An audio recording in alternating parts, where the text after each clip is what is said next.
Hello readers, welcome to my channel. Today I explain you The Bennets.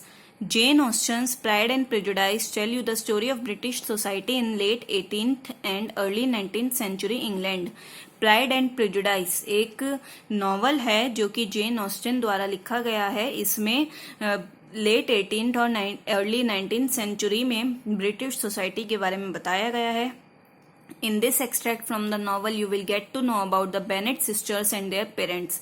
और इस novel के कुछ part में आपको बेनेट सिस्टर्स और पेरेंट्स के उनके पेरेंट्स के बारे में बताया गया है। And please like share and subscribe the channel please. Okay, let's start. Mr. and Mrs. Bennet had 5 daughters, Jane, Elizabeth, Mary, Catherine and Lydia। Mr. और Mrs. Bennet की 5 daughters थी, 5 बेटियां थी जिनके नाम है Jane, Elizabeth, Mary, Catherine and Lydia. The family lived in Longbourn House in the village of Longbourn in Hertfordshire। उनके जो परिवार था वो लॉन्गबर्न गांव में एक लॉन्गबर्न हाउस में रहते थे जो कि हर्टफोर्डशायर में था।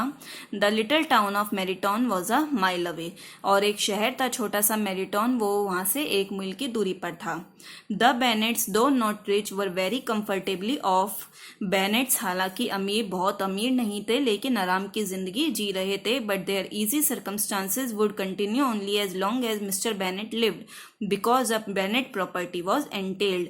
लेकिन जो उनकी आराम की जिंदगी थी वो जब तक थी, बस जब तक मिस्टर बेनेट जिंदा थे। क्योंकि उनकी जो बेनेट्स की जो प्रॉपर्टी थी वो एंटेल्ड थी। एंटेल्ड क्या होता है कि मीन्स किसी के मरने के बाद जो प्रॉपर्टी है वो सिर्फ मेल पर्सन को ही जाएगी, किसी फीमेल पर्सन को नहीं जाएगी। तो उनकी फैमिली में मेल पर्सन तो कोई था ही नहीं, मिसेस बेनेट थी और डॉटर्स थे। तो अगर मिस्टर बेनेट की डेथ हो जाती है तो उनकी प्रॉपर्टी किसी दूर के रिश्तेदार को भी जा सकती थी। The 5 girls could look forward to only about 1,000 pounds each from their mother who had a certain amount of money settled on her by her father when she married.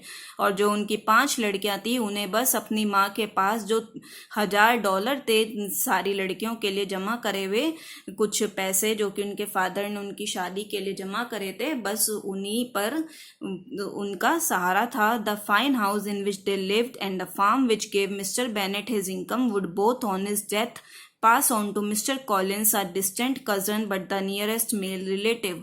और जो जिस घर में वो रह रहे थे और साथ में उनका एक फार्म था जिससे मिस्टर बेनेट की इनकम होती थी, दोनों चीज़ें उनके मरने के बाद मिस्टर कॉलिंस को चली जाती जो कि उनके दूर के कज़न थे लेकिन सबसे पास के मेल रिलेटिव वही थे, मेल रिश्तेदार जो थे वही थे। ये जो उनकी प्रॉपर्टी थी वो सारी उस कज़न को चली जाती। This business of the entail was a great trial and grievance to missus Bennet.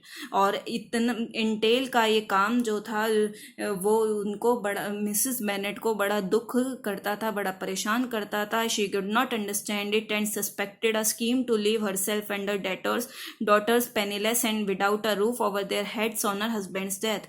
और उन्हें ये समझ नहीं आता था और उन्हें हर टाइम शक रहता था कि उनका क्या होगा अगर उनके हस्बैंड की डेथ हो जाती है, वो तो बिना छत के हो जाएंगे, बिना पैसों के हो जाएंगे। Cruel unnecessary plot she willed. और वो कहती थी, वो दुखी होती थी कि कैसा कितना दुख भरा हमारे खिलाफ षड्यंत्र रचा गया है। Who ever heard of entailing property away from wife and daughters, if my girls don't get good rich husbands I don't know what will become of us. किसने सुना होगा कि बीवी और लड़कियों से प्रॉपर्टी को इंटेल करा जाए, अगर मेरी लड़कियों को कोई अच्छा सा अमीर हस्बैंड नहीं मिला तो हमारा क्या होगा। वो हर टाइम बस इसी टेंशन में रहती थी। So she was always on the lookout for well-to-do bachelors and the business of her life was to get her daughter's marriage। तो हमेशा वो अच्छे कुंवारे लड़कों की तलाश में रहती थी और उनका सिर्फ लाइफ का, जिंदगी का एक ही मकसद था कि अपनी बेटियों की वो शादी कर दे। Attracted by her youthful good looks mister Bennet had fallen in love with her and married her. उनकी अच्छी सुंदरता के कारण मिस्टर बेनेट को उनसे प्यार हो गया था और उन्होंने उससे शादी कर ली थी।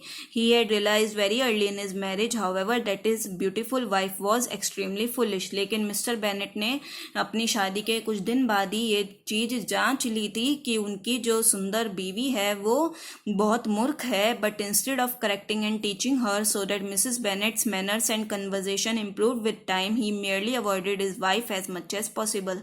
लेकिन वो उन्होंने उसे सुधारने की या फिर उसे सिखाने की बजाय ऐसा सोच के कि मिसेस बेनेट समय के साथ साथ अपने मैनर्स और कन्वर्जेशन में सुधार कर लेंगी, वो अपनी वाइफ को ज़्यादातर अवॉइड करते थे। So missus Bennet went her own silly way, chatting endlessly about little things, her petty problems, her imaginary ailments, the wigged entail, and how circumstances combined to defeat her. No one knows what I suffer, she could wail, everything is against me. और वो हर time बस दुखी होती रहती थी, रोती रहती थी कि बस अपने पागलपन में लगी रहती थी, बिना रुके बोलती चली जाती थी छोटी छोटी बातों के लिए, छोटी छोटी प्रॉब्लम्स को बार बार बोलना, और अपनी काल्पनिक बीमारियों के बारे में और ख़ासकर एंटेल के बारे में कि उनकी प्रॉपर्टी चली जाएगी, और बार बार यही कहती रहती थी कि हालात बस उन्हें हराने में लगे पड़े हैं और किसी को नहीं पता कि वो किस दुख से गुजर रही हैं, हर कोई मेरे खिलाफ है। बस वो हर टाइम इस तरह की बातें बोलती रहती थी। Fortunately, the two elder girls, Jane and Elizabeth, had only their mother's beauty. They were both intelligent, sensible, and well-mannered. Mary, the third daughter, was a plain-looking, conceited girl with a very high opinion of her own cleverness. Catherine, usually called Kitty, and Lydia were pretty but ill-mannered and pleasure-loving. They talked only of clothes, dancing, and young men. लेकिन भाग्य से जो उनकी दो बड़ी बेटियां थी, जेन and Elizabeth, वो दोनों के पास बिल्कुल अपनी माँ जैसी सुंदरता थी। दे वर बोथ इंटेलिजेंट, वो दोनों बहुत बुद्धिमान, समझदार और अच्छी मैनर्स वाली लड़कियां थी। और जो थर्ड डॉटर थी मैरी, वो प्लेन लुकिंग थी, मीन्स वो सही दिखती थी, लेकिन वो अभिमानी लड़की थी, घमंडी लड़की थी और अपनी चतुराई की बस भलाई करती रहती थी। कैथरीन, जिसे किटी कहा जाता था, और लीदिया, ये दोनों सुंदर तो थी लेकिन इल मैनर थी, मीन्स उनमें मैनर्स नहीं थी, एंड प्लेजर लविंग, और बस अपनी खुशी को वो देखती थी। They talked only of clothes, dancing and young man, और वो हमेशा बस कपड़ों के बारे में, डांस के बारे में या लड़कों के बारे में बस बात करती रहती थी। I wish papa would control the girls, said Elizabeth to Jane, और एलिजाबेथ जेन से कहती है एक दिन कि पापा शायद इन तीनों को संभाल लेंगे। Mister Bennett however was too lazy और टू इंडिफरेंट और बोथ टू बोदर, लेकिन हालांकि मिस्टर बेनेट जो है बहुत ज़्यादा आलसी, बहुत ज़्यादा उदासीन और परेशान करने के लिए बहुत थे, distant and mocking, he devoted himself to his farm and his books, and the behaviour of their 3 younger sisters continued to be an embarrassment to Jane and Elizabeth, और वो अपना सारा टाइम बस खेत में या फिर बुक्स में लगाते थे, और उनका जो 3 छोटी बहनों का बिहेवियर था वो जेन और एलिजाबेथ को हर टाइम शर्मिंदा करता रहता था। The 2 elder girls had an additional embarrassment in their father's attitude to their mother and their sisters, और दोनों बड़ी लड़कियों का जो है साथ में शर्मिंदा होना पड़ता था जब वो अपने पापा का एटीट्यूड देखती थी अपने माँ के प्रति और अपने बहनों के प्रति। The remarks he addressed to them in company not only showed he was aware of their foolishness but due attention to what might otherwise have passed unnoticed, और जिस तरह की बातें वो सब लोगों के बीच में उनसे कहते थे, इससे पता लगता है कि वो उनकी मूर्खता को जानते हैं और साथ में लोगों का ध्यान उनकी तरफ खींचते हैं। At home he treated his wife as a source of amusement, और घर पर वो अपनी बीवी से जो बर्ताव करते थे वो एक मनोरंजन के तौर पे, मनोरंजन का जरिया समझते थे उसे। He teased her but he did not understand his teasing, वो उसे हमें हर टाइम चिढ़ाते रहते थे अपनी बीवी को, लेकिन वो उनका चिढ़ाना नहीं समझती थी। She revealed her mean vulgar mind in the stupid remarks she made, और वो हमेशा बस अपने मतलब की अशिष्ट बातें करती रहती थी। How can Papa bear to make such cruel fun of Mama? Wondered Elizabeth. He really enjoys prompting her silly answers. What happened to the love he had for her when they married? Now he treats her as casual entertainment.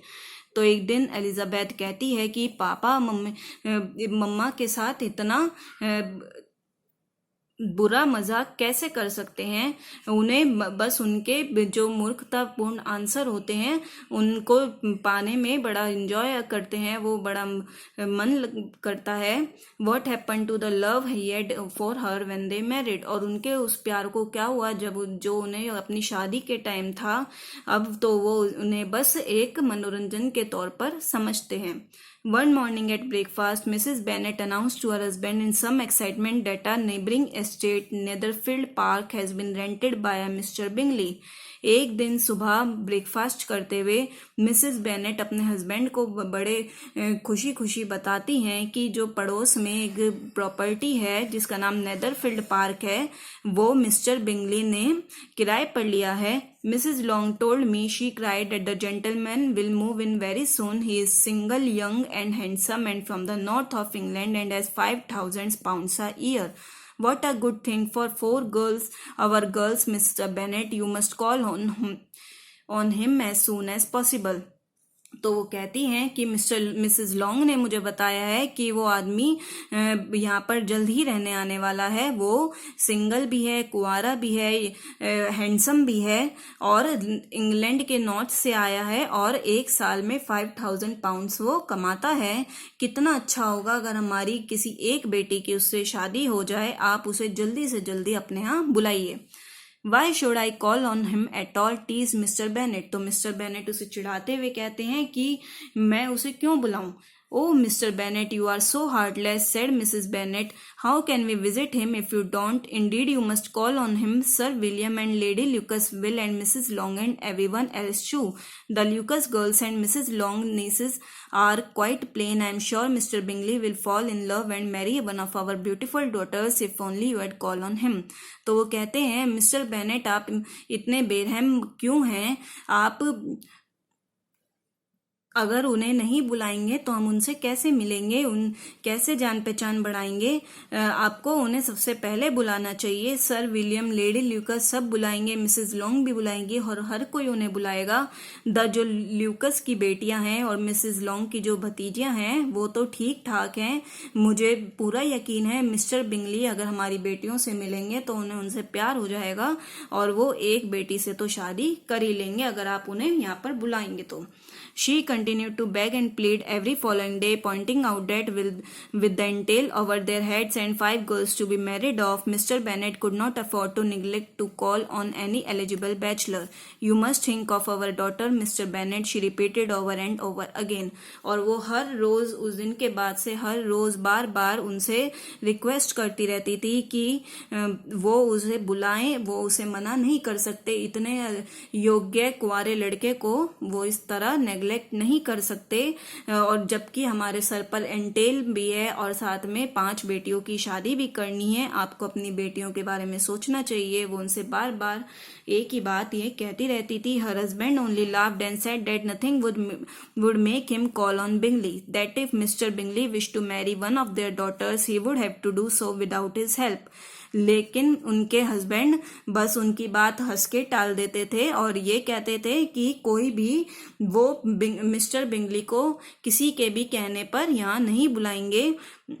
हाँ, अगर mister Bingley को किसी उनकी बेटी से शादी अगर करनी है तो वो बिना किसी की हेल्प के करें। You visit him my dear, he said, it will be best if you go and see him and tell him all about your girls. तो वो अपनी बीवी से कहते हैं कि तुम उनके पास क्यों नहीं जाती, अच्छा होगा तुम उनके पास जाओ, उन्हें देखो और उन्हें अपनी लड़कियों के बारे में बताओ। You are heartless and cruel, missus Bennet sobbed. और मिसेस बेनेट दुखी होकर कहती थी कि आप बहुत निर्दयी और बेरहम हैं।